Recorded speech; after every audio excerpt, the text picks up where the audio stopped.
What's up, you guys? Marty Schwartz here, GuitarJams.com. Sorry I haven't done a lesson in a week or so. I've been recovering from the crazy thing that everyone got, the flu, cough, whatever, all that stuff. So my voice is still a little nay. Anyway, I'm going to teach you a nice kind of beginner lesson, but it's a great classic song. So if you're, a shredding expert guitar player, hopefully you still enjoy learning this. Also, the guy that kind of gave me my first start on the YouTube guitar lesson thing, David Taub from Next Level Guitar, they're running a nice beginner sale, and they actually gave me 2 packages to give away. So what I'm going to do is I'm just going to pick 2 comments, and they're going to be able to win that set. And you can check out what's in that set down in that link down there. And, we all appreciate the support. But anyway, let's zoom in and work on this nice little tune. Here we go. All right, so we're going to take 3 of the nice beginner chords that you want to be working on and a nice little rhythm. And just remember, if you are a beginner, you want to work on this stuff super slowly.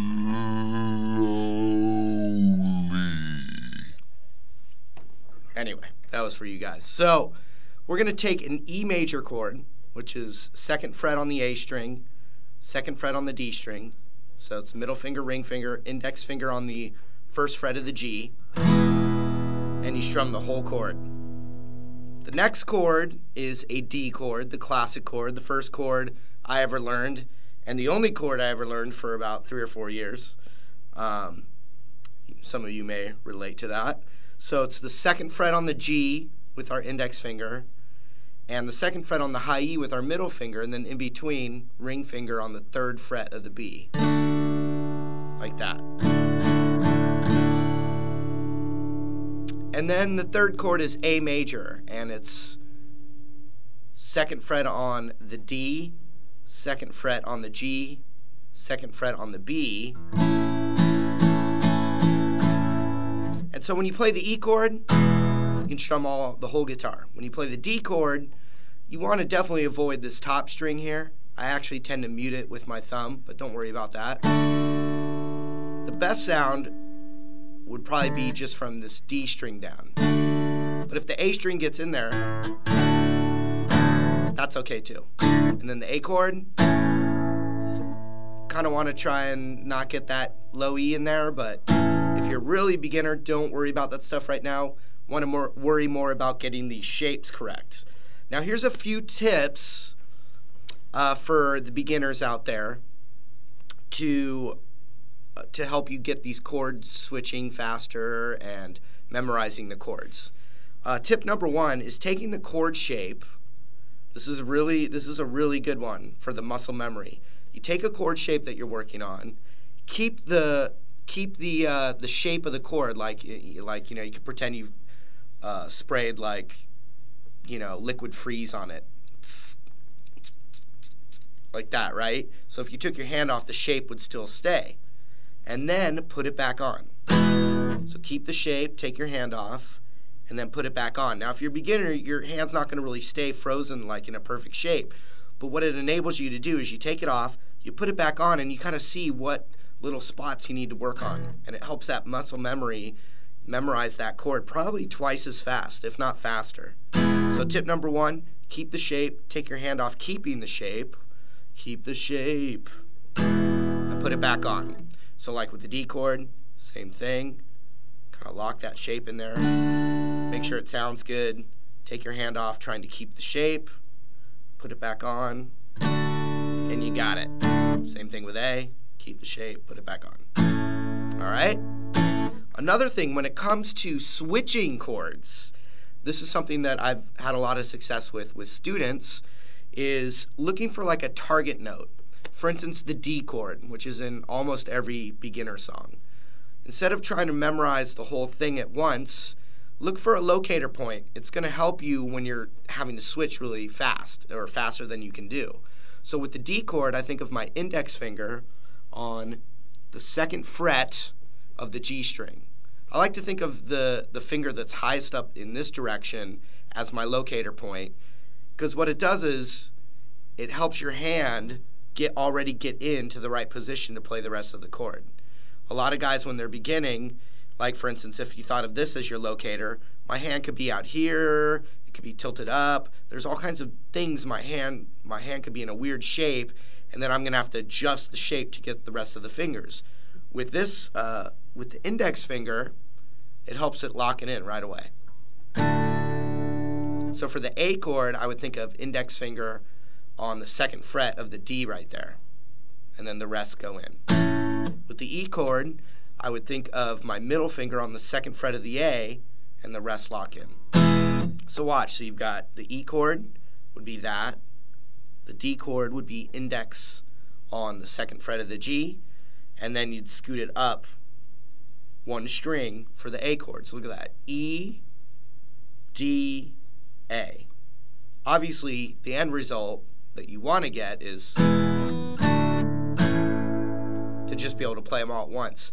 But if you compartmentalize little aspects like muscle memory on the shape, target notes, practicing the chords without strumming at all just to get the muscle memory, then practice with the strumming. If you break it down into little pieces, when you put it all together, it'll be that much quicker to master it, okay? So we've got E, D, and A. That's the whole progression. Now look at my right hand.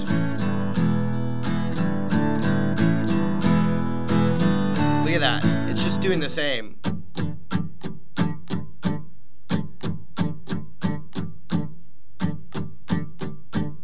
So it'd be like down, down, up, down, up, down, up, down, down, up, down, up, down, up, down, down, up, down, up, down, up, down, down, up, down, up, down, up, down.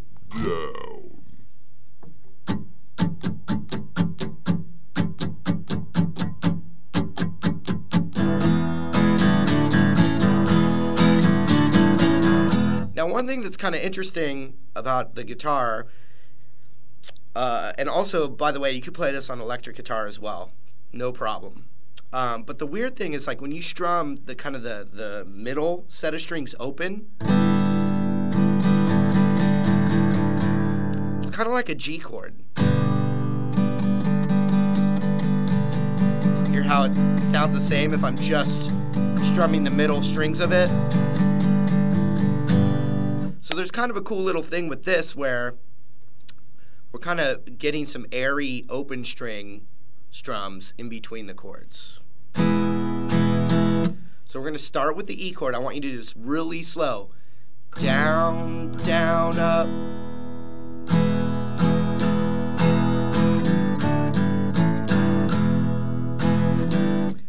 That last up of the down, down, up, we're taking our hand off to get to the next chord. Watch this, really slow.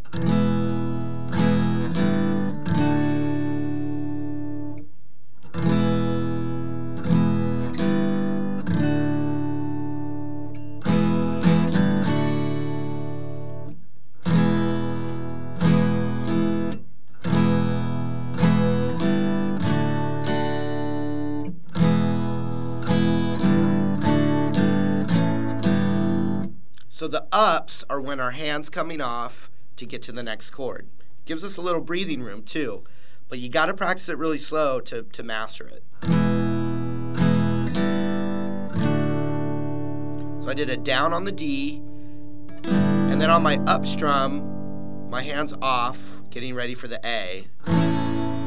So watch.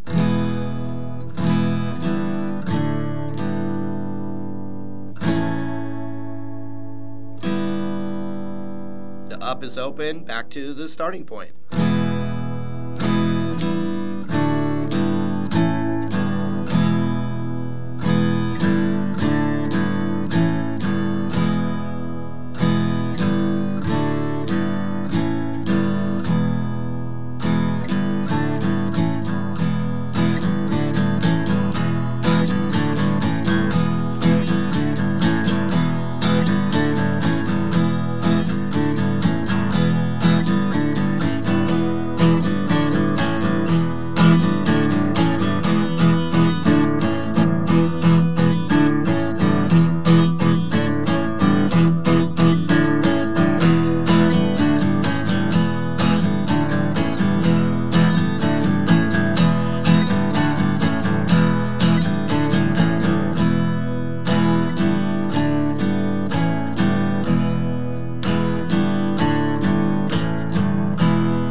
there's that cool little da da da da da da da da da da da da, and kind of what I'm doing there.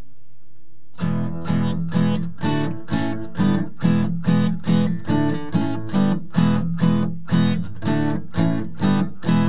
doing all down strums now, and I just leave one open strum right before that first E again.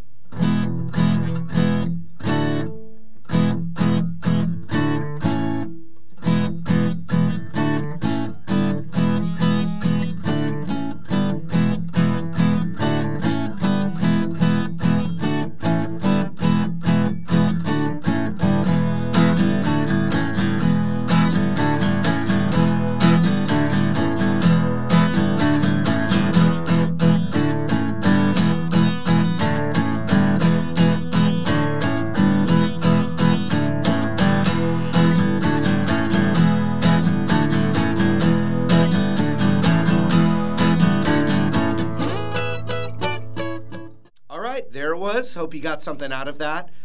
Just remember, I'm going to pick 2 comments to win that set. You can see the link right there for the set. Otherwise, you know, I'm hanging out at guitarjams.com teaching away.